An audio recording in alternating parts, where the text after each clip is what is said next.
Apa no? Cuba je. Mana cuba? Ha. Ya kita tu. Apa nama dia? Wah. Untuk apa no? Oh, afi. Ajo sini tu apa? Aku belum ya. Siapa belum ameji ya kopi. Perjuangan na. Kopi beli. Okay. Nak ayam tu je. Kamu jual Cina ke? Mau kamu nak tahu apa mah? Tiga email ya? Oh, dah. So nama ini. Nyawa. Okay. Apa kontainer blue mah? Apa yang ada lagi cerita kari? Banyak mah. Ni terus apa fonda? Asia. Okay ho. Nak kono. Ni kono ni. Nanti aja Cina maju. Ya. Belum ni dah. Mabluwa. Mabla makin belum. Jadi, global. Nano mau kabel beda dengan abang. Aiko. Ni yang betul air. Ni yang betul air. Ngam medica majilo. Majika kaya. Ye betul dong. Kone privé. Ye belum mana ni? Ada tu ya. Betul kau kone ni belum habis. Kawan. Dia berkongsi apa? Oh, ajilo jadi. Engkau ni? Afi. Koko hanyelo. Ni, kau ni? Kau gani lo? Kau gani? Alika. Oh. Na pelipi. Dah. Sudah kata. Sudah kata. Apa lu? Kita menyaku nama. Sudah kata nama apa sia? Apa lu? Kawan apa? Na pelipi aku.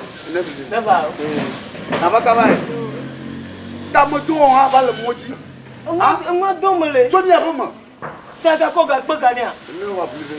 Itu. Yo mama cakap kau boleh maju sejarah.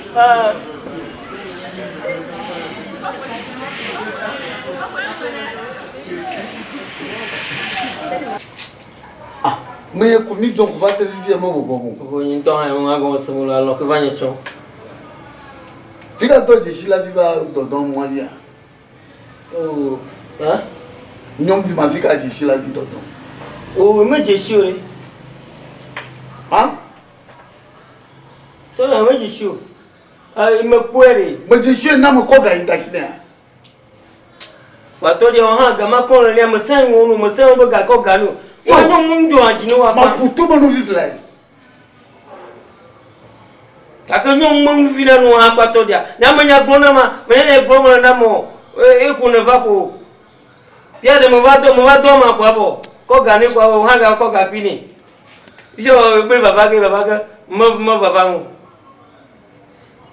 Ba mi no ti pe mo ba fia. Mo fia pa mo. Fia pa me. E ta baba ga. Yo be baba ga kwa nyon wo mo nya. Combien mon fier no la gaga. Ça c'est quand même va. Zakrado. Oh, na lo ku esta. Mi la mi ma ga homu. Na mu ya do ma ga homu. Mi no fia. Aba baga. No voilà bon.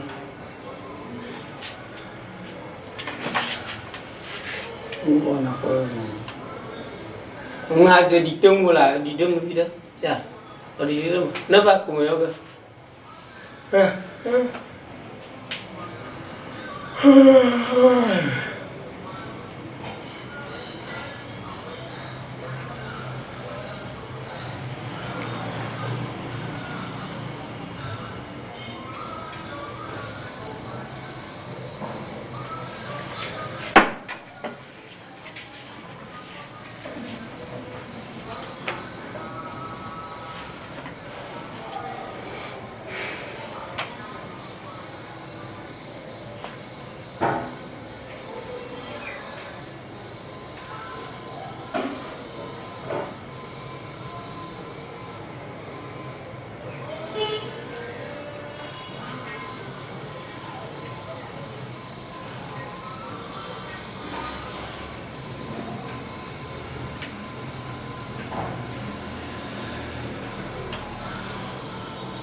Ngewo.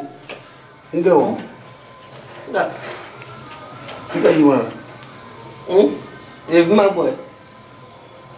Rumah jadi apa? Oh. Ngewo.